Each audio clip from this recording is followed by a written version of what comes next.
నమస్తే, నేను మీ ఈశ్వర్. ఈ6 న్యూస్కి స్వాగతం. వార్తల్లో ముఖ్యాంశాలు.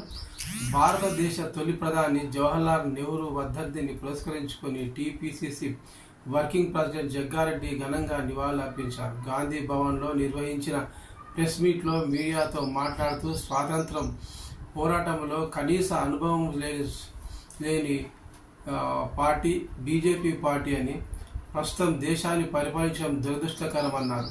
నాడు 40 కోట్ల ప్రజలతో స్వాతంత్రం సంపాదించుకున్న భారతదేశం తిండికి నోచుకునే పరిస్థితిలో,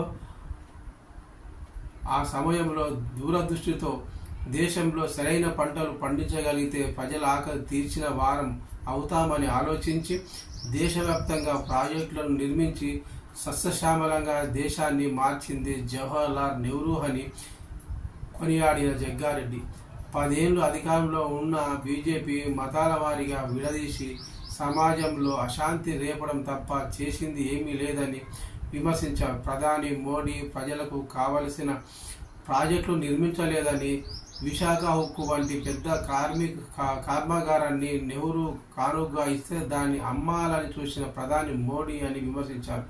బీఆర్ఎస్ అధినేత కేసీఆర్, బీజేపీ అధ్యక్షుడు కిషన్ రెడ్డి కాంగ్రెస్ నిర్మించిన మాంజిరా నీరు తాగుతున్నారని గుర్తు చేశారు.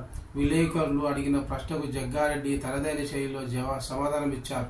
కాబోయే పీసీసీ అధ్యక్షుడు ఎవరు అని విలేకరులు ప్రశ్నించగా, కాంగ్రెస్లో ఉన్నంత ప్రజాస్వామ్యం దేశంలో ఏ పార్టీలో లేదని, అధిష్టానం ఏ నిర్ణయం తీసుకున్నా తామంతా సమిష్టిగా దాన్ని అంగీకరిస్తామని సమాధానం దాటవేసిన జగ్గారెడ్డి.